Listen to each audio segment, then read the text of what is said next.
ఇక corona virus రెండు తెలుగు రాష్ట్రాల్లోనూ విజృంభిస్తున్న పరిస్థితి కనిపిస్తోంది. ఇప్పట్లో వ్యాక్సిన్ రానందున కరోనాతో కలిసి జీవించక తప్పదని వైద్యులు కూడా చెబుతున్నారు. సో ఎటువంటి జాగ్రత్తలతో మనం ముందుకు వెళ్లాల్సిన పరిస్థితి కనిపిస్తోంది. సో ఆర్థిక వ్యవస్థను గాడిలో పెట్టేందుకు సడలింపులు జరుగుతున్న నేపథ్యంలో ఇంకా ఎటువంటి జాగ్రత్తలు తీసుకోవాలి, ఏ విధంగా మనం ముందుకు వెళ్లాల్సిన పరిస్థితి ఉంది, దీనికి సంబంధించి మీకేమైనా సందేహాలు ఉన్నా కూడా లైవ్ విత్ ఏబిఎన్ ప్రోగ్రామ్తో మీరు పంచుకోవచ్చు. డాక్టర్స్ ఉన్నారు మనతో పాటుగా.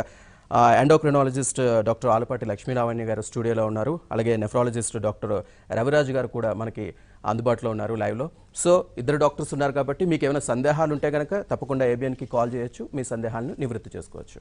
సో ముందుగా good afternoon to both of you అండి. సో లావణ్య గారు మీతో స్టార్ట్ చేస్తాను. సో ఇప్పుడు చూస్తున్నాం చాలామంది చెప్తున్నారు ఇప్పుడు కేసుల తీవ్రత పెరిగే అవకాశం ఉంది, మే 6 తర్వాత పెరుగుతాయని చెప్తున్నారు. కొంతమంది ఏమో జూన్ జూలై వర్షాల సీజన్ కాబట్టి ఆ సీజన్లో ఇంకా ఎక్కువయ్యే అవకాశాలు అన్నీ అంటున్నారు. సో ఏంటి ఇప్పుడున్న స్టేజ్ని బట్టి మీకు ఏం అర్థమవుతుంది? మనము ఏ స్టేజ్లో ఉన్నాం, పర్వాలేదా, ఏంటి పరిస్థితి ఏంటి? అంటే ఫస్ట్ ఆఫ్ ఆల్ ఏబిఎన్ ప్రేక్షకులకి మీకు నమస్తే. మన కోవిడ్-19 లాక్డౌన్స్ చాలా సక్సెస్ఫుల్ అనే చెప్పుకోవచ్చు. ఇప్పటి వరకు మనం చేసిన చాలా ఇబ్బందులు తీసుకుని లాక్డౌన్ పెట్టినందుకు బోల్డంత ఎకనామిక్ క్రైసిస్ ఉండి సామాన్య ప్రజలకి especially immigrant workers, labour workers, అగ్రికల్చరలిస్ట్ కానీ లేకపోతే సిటీలో వర్క్ చేయడానికి వచ్చిన వాళ్ళందరూ చాలా ఇబ్బంది పడి ఎంతో హిట్ తీసుకుని చేసిన లాక్డౌన్తో సోషల్ డిస్టెన్సింగ్ పాటించినందువలన మనకి జరిగిన ఉపయోగకరమైన ప్రివెన్షన్, కరోనా అందరికీ వ్యాపించకుండా వ్యాప్తి తగ్గించేలాంటి పరిస్థితి చాలా బాగా సక్సెస్ అయ్యాం. అంటే దీని డబులింగ్ టైం 11 రోజులుగా తెలుస్తుంది. ప్లస్ మనకి వచ్చిన తీవ్రత కూడా ఇప్పుడు ఇంతమంది ప్రజల్లో మార్టాలిటీ ఓన్లీ 3.4%, వచ్చినాక చనిపోయేది ఓన్లీ 3%. అంటే 100లో 3 మందే చనిపోయారు. అది కూడా మన ఇమ్యూనిటీ లెవెల్స్ కూడా చూపిస్తుంది. ఇంకోటి 11 రోజుల్లో డబుల్ అవుతుందంటే చాలా బాగా మనం అరికట్టామని అర్థం. అయితే చాలా హిట్ తీసుకున్నాం, చాలా నష్టపోయాం కూడా. చాలా త్వరగా లాక్డౌన్ పెట్టడం జరిగింది. 500 కేసులు ఉన్నప్పుడే లాక్డౌన్ స్థాపించారు. ఆ తర్వాత కూడా వ్యవస్థ ఇది పొడిగిస్తూనే ఉంది. ఇప్పుడు 3వ లాక్డౌన్లో ఉన్నాము. అందుకనే మనం చాలా సక్సెస్ అయ్యాం. కానీ చాలా హిట్ కూడా తీసుకున్నాం. ఆఫ్ కోర్స్ ఎకనామిక్ క్రైసిస్ చాలా ఉంది, చాలా ఇబ్బందులు. ఆకలితో చనిపోయిన వాళ్ళు ఉన్నారు, హార్ట్ అటాక్తో పోయిన వాళ్ళు ఉన్నారు, సరైన ట్రీట్మెంట్లు అందక, ఆ టైంకి డెలివరీకి హాస్పిటల్కి రీచ్ అవ్వలేక, మంచి హాస్పిటల్స్ అవైలబుల్లో లేక, ఎన్నో ఇబ్బందులు, మందులు లేక, తిండి లేక, డబ్బులు లేక, కొంత డిప్రెషను, కొన్ని ఇంట్లో ఉన్న ఫ్యామిలీ పరంగా కూడా ఇబ్బందులు పడుంటారు చాలా రకాలుగా. ఇంకా అవన్నీ బయటకు వస్తాయి తర్వాత. కానీ ప్రస్తుతానికి కరోనా లాక్డౌన్తో మనం చాలా సోషల్ డిస్టెన్సింగ్ వల్లనే అవుతుంది. ఇప్పుడు మీరు అన్నారు ఇప్పుడు మనం ఏ స్టేజ్లో ఉన్నామని. ఇంకా కూడా స్టేజ్ 2, 3 మధ్యలోనే ఉన్నాం. ఎస్టాబ్లిష్ స్టేజ్ 3 అంటే ఇంకా మహారాష్ట్రలో స్టేజ్ 3 అని చెప్పుకోవచ్చు. విపరీతమైన వ్యాప్తి, ఎందుకంటే కమ్యూనిటీ స్ప్రెడ్ బాగా ఎస్టాబ్లిష్ అయిపోయింది. మహారాష్ట్రలో ఉన్నాం. అలాగే మనం ఇప్పుడు ఆంధ్రప్రదేశ్ కూడా మనం అలా పట్టు వదిలేస్తే సేమ్ స్టేజ్ 3 మహారాష్ట్ర స్టేజ్కి వెళ్ళిపోతుంది. మా తమిళనాడు చూడండి 8,000 కేసెస్ 3 రోజుల క్రితం. మరి వాళ్ళు ఎంత ఉందో మరి మీరు కౌంట్. గోవాలో కూడా పెరుగుతున్నాయి. గోవాలో టూరిజం అలౌ చేయాలని, లాక్డౌన్ ఎత్తేయాలని, పూర్తి స్థాయిలో టూరిజం ని ఎంకరేజ్ చేయాలంటున్నారు. మరి అలా చేస్తే మళ్ళీ స్టేజ్ 3 కేరళలో కూడా పరిస్థితి ఇంచుమించు అలాగే అన్న పరిస్థితిలో మళ్ళీ రీస్ప్రెడ్ అవుతుంది. కేరళ కొంచెం వుహాన్ కి సిమిలర్ గా ఉన్నట్టే బాగా వ్యాప్తి వచ్చింది. తర్వాత టైం కి టెస్టింగ్, ట్రాకింగ్, ట్రేసింగ్, ట్రీట్మెంట్ తో వాళ్ళని అరికట్టి అక్కడితో ఆగింది. ఇంక్రీజ్ నెంబర్ ఆఫ్ కేసెస్ లేవు అనుకునే పక్షంలో మళ్ళీ ఇంటర్నేషనల్ ట్రావెలింగ్ అంతా కేరళకి వస్తుంది కదండి. ఇప్పుడు వందే భారత్ అనే మిషన్ తో బోల్డ్ అన్ని ఫ్లైట్స్ అన్ని కూడా ఎగ్జాక్ట్లీ ఫేజ్ 2, ఫేజ్ 1 లో ఆల్రెడీ అన్ని ఫ్లైట్స్ కూడా కొచ్చిన్, ట్రివాండ్రం జర్నీ అన్ని కూడా. సో అక్కడ అబుదాబి నుంచి అన్ని చోట్ల నుంచి ఆ ఫ్లైట్స్ రావడం జరిగింది. మరి ఆ ఫ్లైట్స్ లో వచ్చిన మనుషుల్ని క్వారంటైన్ చేస్తుండగా కూడా ఇది స్ప్రెడ్ అయ్యే అవకాశం చాలా ఎక్కువ. సో దీంతో మనకి ఏమవుతుందంటే హ్యూమన్ టు హ్యూమన్ ట్రాన్స్మిషన్ కనుక మనం ఎప్పుడైతే లాక్డౌన్ ఎత్తేస్తామో అప్పుడే తుఫాన్ వచ్చినంత పరిస్థితి అవుతుంది. దానికి మనం ఇష్టం ఉన్నా లేకపోయినా అది మనం ఒప్పుకోవాల్సిందే. ఆ స్టేజ్ వస్తుందేమో. ఆ స్టేజ్ని కాపాడుకోవాలంటే మన వ్యక్తిగతంగా ఎప్పుడైనా లాక్డౌన్ తీసేయాల్సిందే, తీకి తప్పదు కదండి. అయితే సోషల్ డిస్టెన్సింగ్ వల్లనే మనం యాజ్ ఎ మెడికల్ డాక్టర్గా నేను చెప్పబోయేది ఏంటంటే, తుఫాన్ వస్తే మనం ఏం చేయాలి? ఇంట్లో ఉండాలి. తుఫాన్లో కొట్టుపోకూడదు. గొడుగు వాడాలి, రెయిన్ కోట్ వాడాలి, అవి కూడా ఆగవు ఆ తుఫాన్లో. మనం ఇంట్లో ఉంటేనే తీవ్రతను బట్టి. సో మనం ఇది ఒక రకమైన తుఫాన్, ఇది ఒక human to human transmission virus. దీనికి ఇంకా వ్యాక్సిన్ లేదు. పైగా ఇలాంటి వైరస్లకి వ్యాక్సిన్ చాలా కష్టంగా ఉంటాయి. ఆర్ఎన్ఏ స్ట్రక్చర్ ఐసోలేట్ చేసి వ్యాక్సిన్ కనిపెట్టడం, అది ప్రయోగించడం, అది సక్సెస్ అని తెలుసుకోవడం, ఇంతమంది జనాభాలో వ్యాక్సిన్. ఈ రోజు WHO కొన్ని కామెంట్స్ చేసింది. కామెంట్స్ చూస్తే కనుక నిజంగానే మనకు ఒక భయం అనేది ఏర్పడుతుంది. ఏంటంటే ఇప్పటి ఇప్పట్లో వ్యాక్సిన్ వచ్చే అవకాశం లేదు, అది ఎంతకాలం పడుతుంది అన్నది మనం చేయలేం. హెచ్ఐవి ఏ విధంగా మనలో పాతుకుపోయిందో దాన్ని అరికట్టడం వరకే మనం తేగలం. ఇంచుమించు కరోనా పరిస్థితి కూడా అంతే అని WHO చెప్పడం చూస్తుంటే ఒక భయానక సిచ్యువేషన్ అయితే ముందు ముందు కొనసాగుతుందని మనం అనుకోవచ్చు. అవును శ్రీనివాస్ గారు, చాలా బాగా చెప్పారు, మంచి పాయింట్స్ చెప్పారు. WHO మన దేశాన్ని చాలా పొగిడింది. యాక్చువల్గా మనం తీసుకున్న టైం టు టైం చర్యలు చాలా బాగున్నాయని, అంటే వ్యాప్తి చెందకుండా. కానీ ట్రీట్మెంట్ పరంగా వచ్చేసరికి ట్రీట్మెంట్ రాకపోదు, పైగా వ్యాక్సిన్ కూడా అయ్యే పరిస్థితి లేదనేది చాలా బ్యాడ్ న్యూస్. సో మన దేశంలో మనం ఎక్కువగా దేని మీద ఆధారపడగలం అంటే అవేర్నెస్తో. వ్యక్తిగతంగా ప్రతి వ్యక్తి ఈ దేశ భారతీయులుగా ప్రతి ఒక్కరికి ఆ భయం ఉండాలి, మనకి అది రాబోతుంది వస్తుందేమో అనేది ఉండి సోషల్ డిస్టెన్సింగ్ పాటించాలి. ఈ లిక్కర్ షాప్స్ ముందు ఒకళ్ళను ఆనుకుని ఒకళ్ళు నుంచుని భుజాలు తడుకుంటా నుంచున్నారు దగ్గరగా లైన్లో. మరి ఇలా చేసేసరికి ఎలా కేసెస్ పెరిగిపోయినాయి చూసారండి. ఒక వారంలోనే కేసెస్ డబుల్ అయిపోయినాయి. 11 days డబుల్ అవ్వాల్సింది వారంలో డబుల్ అయినాయి అంటే 7 days కల్లా డబుల్ అవుతున్నాయి. అది ఇంకా ఈ లాక్డౌన్ ఎత్తేసిన తర్వాత 3 రోజులకే డబుల్ అవుతాయేమో. అంటే 3000 కేసులు 6000 అవడానికి 3 రోజులే పట్టింది అనుకోండి. సేమ్ ఇటలీ మీరు ఇందాక చూపించారు, ఇటలీలో ఎలా కనుక నెక్స్ట్ డే కల్లా డబుల్ అయిందని చెప్పారు. సేమ్ అలాంటి పరిస్థితి వస్తే మనం అసలు టెస్ట్ చేయలేము, ట్రీట్ చేయలేము, ట్రాక్ చేయలేము, బతకలేము, అసలు అందులోంచి బయటపడలేము. రవిరాజ్ గారు మీరేం చెప్తారు? మొత్తంగా చూస్తున్నాం కరోనాతో కలిసి జీవించడం నేర్చుకోవాలని డాక్టర్స్ కూడా చెప్తున్న పరిస్థితి కనిపిస్తోంది.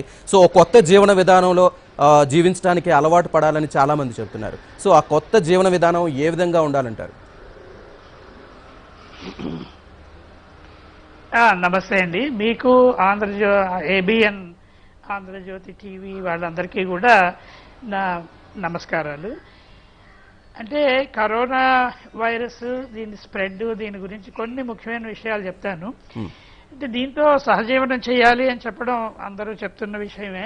దీని అర్థం ఏమిటంటే లాక్డౌన్ మనం కంటిన్యూస్గా అలా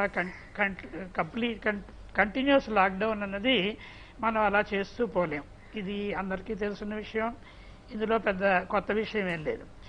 అయితే ఈ కరోనా స్ప్రెడ్ గురించి అందరికీ కూడా అన్ని విషయాలు చాలా వరకు క్షుణ్ణంగా తెలియవు. మనకు కూడా కరోనా ఎలా స్ప్రెడ్ అవుతుంది అన్నది ముఖ్యంగా డ్రాప్లెట్ ఇన్ఫెక్షన్ ద్వారానే ప్రస్తుతానికి అందరూ అనుకుంటున్నారు. దానికి లాక్డౌన్ మంచి ఆయుధం అని, దానివల్లనే స్ప్రెడ్ చాలా వరకు తగ్గుతుంది అన్నది అందరూ చెప్పింది. అదే మన దేశంలో కూడా లాక్డౌన్ మార్చి నెల నుంచి మొదలు పెట్టడం వల్ల ఈ కరోనా ఇన్ఫెక్షన్ అన్నది మన దేశ ప్రజల్లో చాలా వరకు కంటైన్ చేయగలిగాం. ఇది మిగతా దేశాలతో కంపేర్ చేసి చూస్తే మన దేశంలో కరోనా ఇన్ఫెక్షన్ స్ప్రెడ్ చాలా తక్కువగా ఉంది. నెంబర్ ఆఫ్ కేసెస్ అంటే మనకున్న 130 కోట్ల జనాభాతో కంపేర్ చేస్తే మన దేశంలో ఉన్నటువంటి కరోనా వ్యాధి బారిన పడిన వాళ్ళ సంఖ్య చాలా తక్కువగానే ఉంది. అంతేకాకుండా వాళ్ళల్లో ఈ ఇన్ఫెక్టివిటీ వల్ల కాంప్లికేషన్స్ వచ్చి పోయిన వాళ్ళ సంఖ్య, మరణించిన వాళ్ళ సంఖ్య కూడా తక్కువగానే ఉందని చెప్పచ్చు. కానీ ఈ స్టాటిస్టిక్స్ అన్నీ కూడా మనకి చెప్పినట్టుగా పైకి చూసినంత ఈజీగా కూడా ఉండవు. అయితే ఇందులో పోతున్న వాళ్ళు ఎవరు, వాళ్ళలో వృద్ధులు ఎవరు, మిగతా దేశాలతో కంపేర్ చేస్తే మన దేశంలో చాలా తక్కువగా ఉందని అనుకుంటున్నారు చాలామంది. కానీ మిగతా దేశాల్లో ఇది ఎఫెక్ట్ అయిన వాళ్ళ వయో పరిమితి అది ఎలా ఉంది, వాళ్ళల్లో యావరేజ్ ఏజ్ ఎలా ఉంది, మన దేశ ప్రజల్లో ఎలా ఉంది, ఇవన్నీ కంపేర్ చేస్తే మన దేశంలో చాలా వరకు ప్రజలు యంగ్ ఏజ్లో ఉండడం వల్ల, తర్వాత ఈ ఎఫెక్ట్ అయిన వాళ్ళల్లో వృద్ధులు లేకపోవడం వల్ల, దీనివల్ల కూడా మన దేశంలో ఈ మరణాల సంఖ్య చాలా తక్కువగా ఉంది. అంత మాత్రం చేత మనం దీన్ని తేలిగ్గా తీసుకోవడానికి వీల్లేదు. మనం చేయవలసిన పనులన్నీ కూడా అంటే సోషల్ డిస్టెన్సింగ్ అవనివ్వండి, హ్యాండ్ వాష్ అవనివ్వండి, లేకపోతే శానిటైజర్స్ వాడడం అవనివ్వండి, మాస్క్స్ ధరించడం అవనివ్వండి, ఇవన్నీ కూడా తప్పనిసరిగా మనం చేయాలి, లేకపోతే మనకి ఇంకో మార్గం లేదు. కానీ ఇవన్నీ చేయడం వల్ల చాలా వరకు మన దేశంలో తగ్గింది. కానీ అయితే ఇప్పుడు ఈ లాక్డౌన్ తీసేయడం వల్ల ఎట్లా ఉంటుంది పరిస్థితి, ఏమన్నా ఎక్కువ అవుతుందా అన్నది కొంతవరకు మనం ఊహాగానాలు తప్ప కరెక్ట్గా చెప్పలేం. ఎందువల్లంటే న్యాచురల్ రెసిస్టెన్స్ ఎంతవరకు ప్రజల్లో వస్తుంది, ఇంతవరకు న్యాచురల్ రెసిస్టెన్స్ ప్రజల్లో ఎంతవరకు వచ్చింది అన్నదాని గురించి మనకి అంచనాలు చాలా తక్కువగా ఉన్నాయి. ఇప్పుడు చూడండి, ఉదాహరణకి న్యూయార్క్లోనే లాస్ట్ వీక్ వరకు చాలా ఉధృతంగా ఉన్నటువంటి వ్యాధి ఇప్పుడు సడన్గా తగ్గడం మొదలైంది. అదే రకంగా ఇటలీలో కూడా చాలా నెంబర్ ఆఫ్ కేసెస్ చాలా వరకు తగ్గాయి. ఈ రకంగా తగ్గడం వల్ల జూన్ జూలైలో ఇంకా తగ్గుతుంది, దీని ఉధృతి అంత ఎక్కువగా ఉండదు అని ఒక వాదన కూడా మనకు వినిపిస్తోంది. కానీ ఆ టైంలో దీని మీద వర్షాకాలం బేస్ అయ్యి ఉండడం వల్ల ఈ ఇంకా కొన్ని containment- వ్యాధుల బారిన పడినప్పుడు కూడా అటువంటి సిమ్టమ్స్ ఉంటాయి కదా. సో దాన్ని కూడా కరోనా అనుకుని జనాలు బయటకు రావచ్చు, పానిక్ అవ్వచ్చు. ఆ టైంలో ఎటువంటి జాగ్రత్తలు తీసుకోవాల్సిన అవసరం ఉంది. దీనికి సంబంధించి మనం చర్చిద్దాం. రవిరాజ్ గారు, మీతో మాట్లాడడానికి కాలర్స్ కూడా ఉన్నారు. తుళ్ళూరు నుంచి మొదటి కాలర్ రవిబాబు గారు ఉన్నారు. సో రవిబాబు గారు మాట్లాడండి.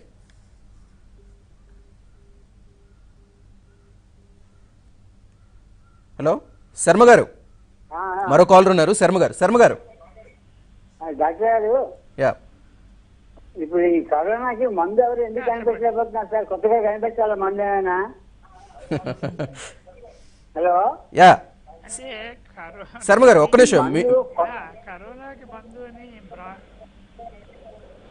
యా ఇప్పుడు పాత మందులు ఉన్నాయి కదా చదువు, ఈ కమ్యూనిటీ ఎక్కువై న్యూమోనియాకి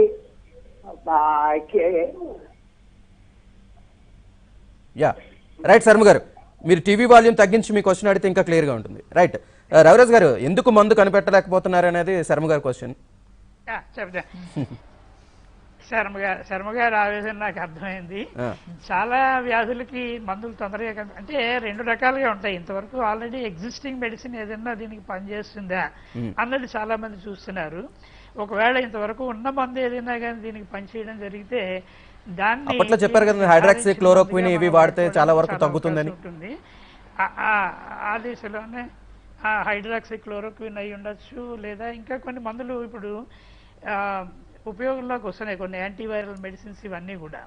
అయితే తొందరలోనే ఏదో ఒక మందు వస్తుంది అని అందరూ చాలా ఆశిస్తున్నారు. ఇది రావడానికి అవకాశం కూడా ఉంది. కానీ వరల్డ్ హెల్త్ ఆర్గనైజేషన్ అయితే అలా అనట్లేదు కదా. ఇప్పట్లో ఈ వ్యాక్సిన్ వచ్చే అవకాశం లేదు కాబట్టి కరోనాతో జీవించడమే ప్రజలు నేర్చుకోవాల్సిన ప్రథమ కర్తవ్యం. కాబట్టి ఇది వరకు హెచ్ఐవీలు ఏ విధంగా వచ్చి అయితే పాతుకుపోయాయో దానికి నివారణ ఒకటే ఎలా చేయగలుగుతున్నాము. ఇప్పుడు కంటిన్యూ కరోనాతో కూడా మనం ఆ విధంగా నివారణ మాత్రమే చేయగలం. పూర్తిగా దీన్ని తొలగించే పరిస్థితి ఇప్పట్లో కనిపించట్లేదు అన్నది WHO కామెంట్స్. అది చాలా వరకు నిజం. ఎందుకంటే వ్యాక్సిన్ తయారు చేయడం అన్నది అంత సులభమైన విషయం కాదు. చేసిన తర్వాత కూడా దాన్ని ఎక్స్టెన్సివ్ టెస్టులు చేసి దాని సేఫ్టీ అంతా కూడా కన్ఫర్మ్ చేస్తే కానీ దాన్ని లార్జ్ స్కేల్లో వాడడం కుదరదు. వ్యాక్సిన్ వచ్చినా కానీ అది ఎవరికి ఇవ్వాలి, ముందుగా ఏ దేశంలో వస్తుంది, అది ఏ దేశ ప్రజలకు వెళ్తుంది, ఏ గ్రూప్ ఆఫ్ పీపుల్కి ఇవ్వాలి, తర్వాత దాని కాస్ట్ ఎంత ఉంటుంది. ఇది ఇవ్వడం మొదలు పెడితే 130 కోట్ల మంది జనాభా ఉన్న మన దేశంలో ఇది ఇవ్వడం కనుక మొదలు పెడితే ఎన్ని నెలలు ఎన్ని సంవత్సరాలు పడుతుంది అందరినీ కవర్ చేయడానికి. ఇటువంటి ప్రాబ్లమ్స్ అన్నీ చాలా ఉంటాయి కనుక వ్యాక్సిన్ రావడం ఒక ఎత్తు, దాన్ని ప్రజా బాహుల్యంలోకి తీసుకెళ్లి అందరికీ ఉపయోగకరంగా ఉండేలా చేయడం ఇంకో ఎత్తు అని నా ఉద్దేశం. మరో కాలర్ ఉన్నారు హైదరాబాద్ నుంచి. రైట్ రవిరాజ్ గారు, మళ్ళీ మనం మాట్లాడదాం. మనం కాలర్ ఇంకొకరు ఉన్నారు హైదరాబాద్ నుంచి, రాజవర్ధన్ గారు. నమస్తే అండి, మీ వాల్యూమ్ చాలా లోగా వస్తుంది, కొంచెం గట్టిగా మాట్లాడండి. నమస్తే, చెప్పండి. నమస్కారం సార్, మేడం గారికి నమస్కారం అండి. హలో సార్, మేడం గారికి నమస్కారం. నమస్తే అండి. మేడం, మా మిస్సెస్ కు అస్తమా ఉంది మేడం, దాని వల్ల ఏమన్నా ఇబ్బంది అవుతుందా మేడం? రైట్, మా మిస్సెస్ కు అస్తమా ఉందండి, ఏమన్నా ఇబ్బంది అవుతుందా మేడం గారు? అవునవును, అదే ఓకే రాజవర్ధన్ గారు వినిపిస్తుంది. చెప్పొచ్చా? డాక్టర్ గారు యాక్చువల్ గా పల్మనాలజిస్ట్, ఆయన ఆన్సరే బాగుంటుంది. కానీ ఆయన మేడం అని అడుగుతున్నారు, నేను ఎండోక్రినాలజిస్ట్, నేను కూడా నా మెడికల్ నాలెడ్జ్ తో చెప్తాను, తర్వాత డాక్టర్ గారు కూడా అందుకుంటారు. మీ మిస్సెస్ కి ఆస్తమా ఉందంటున్నారు. నేను పల్మనాలజీ కాదు, నెఫ్రాలజిస్టా సార్? ఓకే అండి, then we are both we can answer equally well. అలాగే సార్, అయితే ఆస్తమా అంటున్నారు, మీ మిస్సెస్ కి ఆస్తమా ఉండగా ఆవిడకి ఆస్తమా ఉంది కదా అని కరోనా వైరస్ వచ్చే ఛాన్స్ ఎక్కువ ఉండొచ్చేమో అని కూడా కంగారు ఉంటుంది. ఆస్తమా పేషెంట్స్ ఎక్కువగా జనరల్ గా వాడేవి ఇన్హేలర్స్ వాడుతూ ఉంటారు. ఒకటేమో మన లంగ్స్ ని డైలేట్ చేసే ఇన్హేలర్ ఉంటుంది, ఇంకోటి స్టిరాయిడ్ ఇన్హేలర్ ఉంటుంది, రెండు కూడా వాడిస్తారు. ఇది కాకుండా ఆస్తమాకి కొన్ని మెడికేషన్స్ టాబ్లెట్స్ వాడతారు, అప్పుడప్పుడు స్టిరాయిడ్స్ కూడా వాడతారు. ఎందుకంటే ఆస్తమా ఎక్కువ తక్కువగా ఉంటుంది, ఎక్కువగా ఫ్లేరప్ అయినప్పుడు తగ్గించడానికని స్టిరాయిడ్స్ ఒక 5 రోజులకి వైజలోన్ అనే టాబ్లెట్ కూడా ఇస్తూ ఉంటారు డాక్టర్స్. అలా ఇచ్చినందుకు వాళ్ళలో ఇమ్యూనిటీ కొంచెం తక్కువగా ఉంటుంది. అయితే క్రానిక్ ఆస్తమా, ఎప్పుడు ఉన్న ఆస్తమా, సమానంగా ఉన్న ఆస్తమా అయితే ప్రాబ్లం లేదు. కానీ ఎక్కువగా అక్యూట్ ఆస్తమా అటాక్స్ లాగా వచ్చి ఎక్కువగా ఎగ్జాసర్బేట్ అయ్యే వాళ్ళకి ఈ స్టెరాయిడ్ మందులు ఎక్కువ వాడటం వల్ల వాళ్ళ ఇమ్యూనిటీ తక్కువ ఉండటంతో వాళ్ళు బయటకు వెళ్ళినప్పుడు ఈ వైరస్ అంటుకుంటే అది తొందరగా రికవరీ అవ్వకుండా దాని గురించి ఎక్కువ బాధించే అవకాశం ఎక్కువ ఉంటుంది. ప్రాణాంతకం రిస్క్ కూడా ఎక్కువ ఉంటుంది. అందుకనే ఆస్మా పేషెంట్స్ కంటిన్యూగా వాళ్ళ డాక్టర్స్ వాళ్ళకి చెప్పినట్టుగా ఇన్హేలర్స్ క్రమంగా వాడుకుంటూ, ఇన్హేలర్స్ మానకూడదు, వాళ్ళు వాడాలి.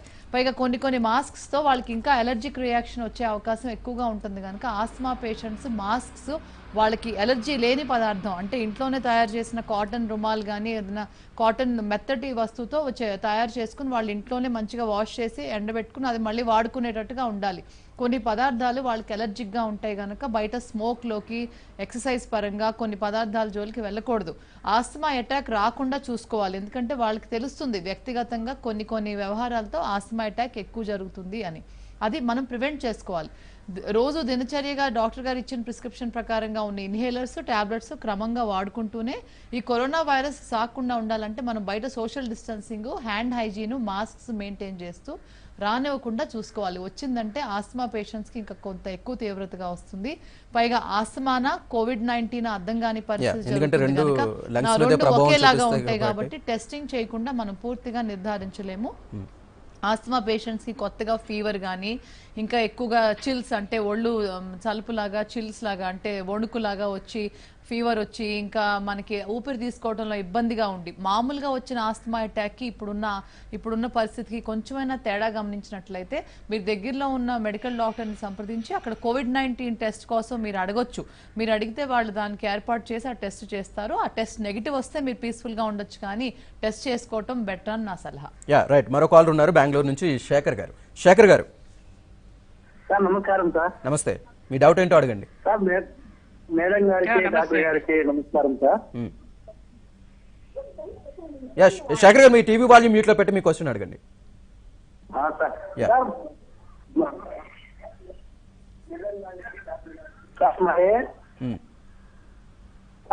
శేఖర్ మాట్లాడండి సార్. ఇది ఆలువీరాది ఒక సెంటర్ స్టేజ్ లో వచ్చింది సార్. ఇది ఫారెనర్ లో బాగా డిమాండ్ ఉంది. ఆలువీరా లోపల నుంచి ఉంటుంది, కొన్ని ఆయుర్వేదాలకి మంచిది. లోపలిది మనము 2 రోజులకు ఒకసారి తీసుకుంటే ఆహారం మాదిరిగా మార్నింగ్ పూట పొరగడుపున అని చెప్పి ఒక ఆర్టికల్ చదివినాను సార్ నేను.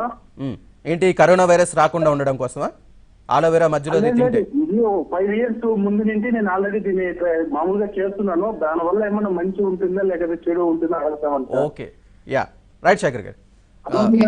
అలోవెరా కానీ ఎటువంటి ఆయుర్వేదం పదార్థాలతో వైరస్ రాదనుకోవటం ఒక పెద్ద అపోహ. మీరు ఈ విషయంలో మాత్రం జాగ్రత్త పడండి.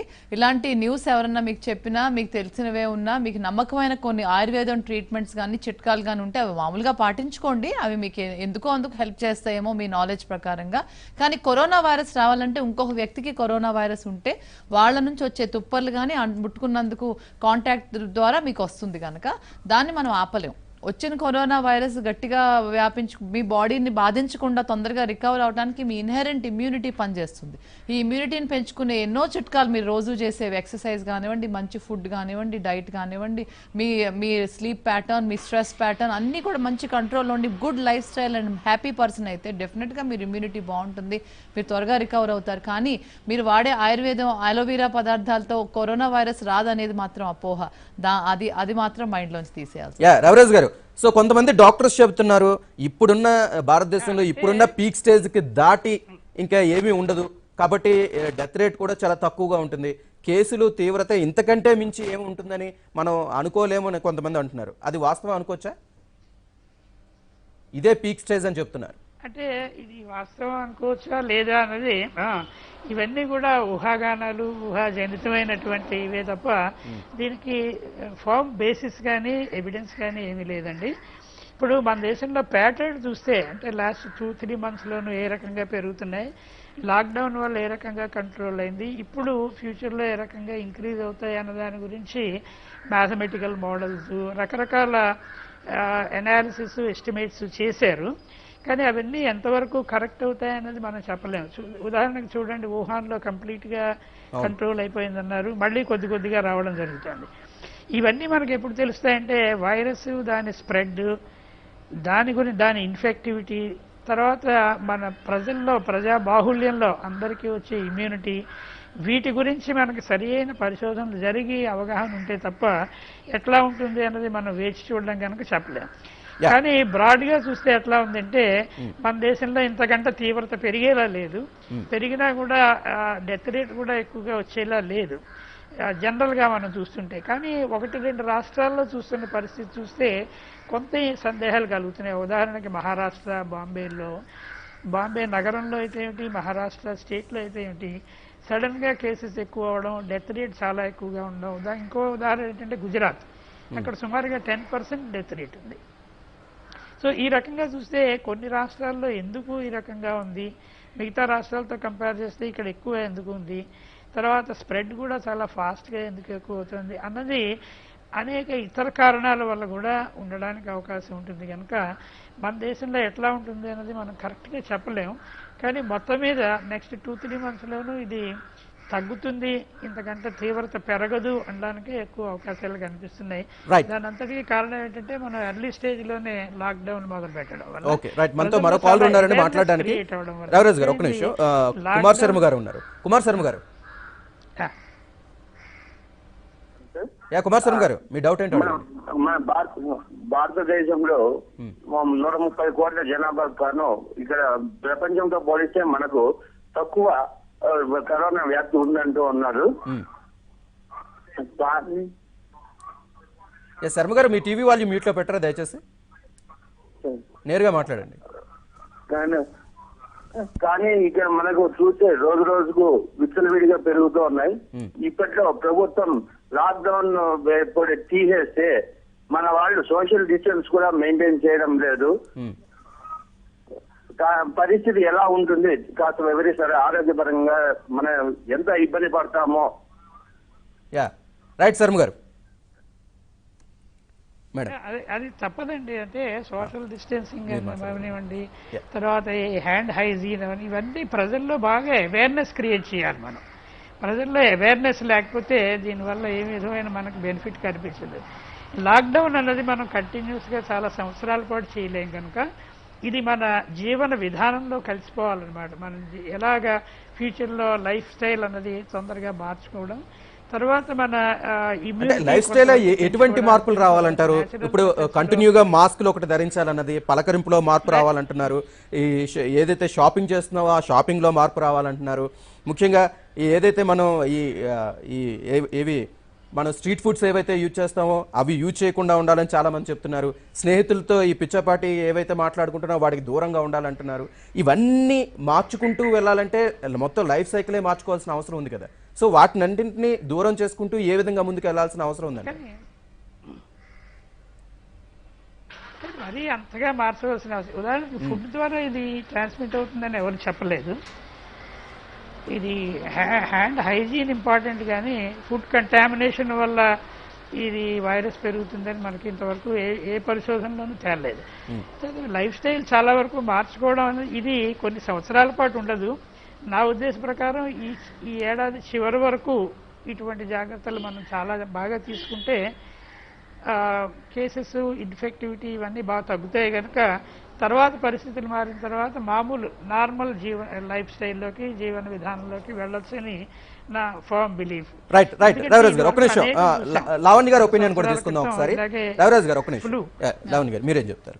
యాక్చువల్ గా కొన్ని పాయింట్స్ నేను డాక్టర్ గారితో డిసగ్రీ అవుతున్నాను, కొంచెం డిబేట్ పరంగా నేను అపోజ్ చేస్తున్నాను. ఒకటి ఏంటంటే అంటే ఇది ఈ సంవత్సరం ఎండింగ్ వరకే ఉంటుందని నేను అనుకోవట్లేదు. ఇది కొంచెం ఇంకా కూడా ముందుకు వెళ్ళే అవకాశం ఉంది. ఎందుకంటే దీనికి వ్యాక్సిన్ కానీ ట్రీట్మెంట్ కానీ పూర్తిగా నిర్ధారణ లేదు, పైగా మనకి హర్డ్ ఇమ్యూనిటీ కూడా డెవలప్ అవ్వలేదు. అందుకని ఈ 3 విధాలుగానే దీన్ని అరికట్టొచ్చు. ప్లస్ ట్రాన్స్మిషన్ ఏమో హ్యూమన్ టు హ్యూమన్ ట్రాన్స్మిషన్ మనం క్లియర్ గా చూస్తున్నాం. ఎందుకు అంటే మనకి 500 కేసెస్ అలా గబుక్కున్న 2000 కేసెస్ ఎందుకు వచ్చినాయి? నిజాముద్దీన్ మర్కజ్ మీటింగ్ తర్వాత వ్యాప్తి చెందిందని సెన్సెస్. మళ్ళీ వీళ్ళు కరీంనగర్ వచ్చాక కరీంనగర్లో ఒకేసారి 70 పాయింట్స్, 70 అలా 170 అయినాయి. మళ్ళీ వాళ్ళు హైదరాబాద్ వచ్చేసారు, తర్వాత అట్లా పెరిగినాయి.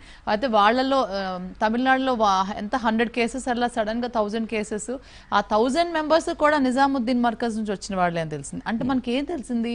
Human to human transmission. తర్వాత మధ్యలో కొన్ని ప్రచారాలు చేశారు, కొన్ని ఫుడ్ డిస్ట్రిబ్యూషన్ అని, ఇంకా అదేదో ట్రాక్టర్లతో వెళ్ళారు చూడండి, అదేదో చేశారు, అవన్నీ ఇంకా ఏవో పేర్లు రాశారు, చల్లా అని రాసి ప్యాకెట్స్ అవి ఇచ్చారు. అంటే నాకు ఎగ్జాక్ట్లీ పొలిటికల్ ఇది తెలీదు, ఎవరు ఏ పార్టీ వాళ్ళు ఏమేం చేశారో నేను అది పట్టించుకోను. యాజ్ అ డాక్టర్ గా నేను చెప్పేది ఏంటంటే వాళ్ళ సొంత ప్రచారం కోసం చేసిన ఎటువంటి సామాజిక వ్యవహారంలో ఆ వ్యవహారం అయిన వెంటనే కేసెస్ పెరిగినాయి. అలా మనం చూసాం. అంటే ఇది మన లాక్డౌన్ ఉండి కూడా మనం చేసిన కొన్ని వ్యవస్థలో కొన్ని మిస్టేక్స్ జరిగినాయి. ఆ మిస్టేక్స్ అయిన వెంటనే అక్కడ కేసెస్ పెరిగినాయి. సో దాన్ని బట్టి మనకి ఏమర్థం అవుతుంది అంటే డెఫినెట్ గా అది హ్యూమన్ టు హ్యూమన్ ట్రాన్స్మిషన్ కనుక మనం ఎప్పుడైనా ఒక ఈవెంట్ చేసి అందులో అందరం కలిసామంటే అందులో సైలెంట్ క్యారియర్స్ ఉన్నారు కాబట్టి ఇది పెరిగే అవకాశం చాలా పెద్ద రిస్క్ నెత్తి మీద వేసుకున్నాం. ఇది పీక్ స్టేజ్ ఎంతకంటే ఇంక ఉండదు అనేది నేను అగ్రీ చేయను. డాక్టర్ గారు కూడా ఆ మాట అన్నారు ఇందాక కొద్దిగా, కానీ నేను అది అగ్రీ చేయను. ఎందుకంటే ఇది పీక్ స్టేజ్ కానే కాదు. మనం సరిగ్గా టైం కి లాక్డౌన్ చేయటం వల్ల మనం అసలు పీక్ కి రీచ్ అవ్వలేదు. మనం అసలు ఇంకా స్ప్రెడ్ కే రీచ్ అవ్వలేదు.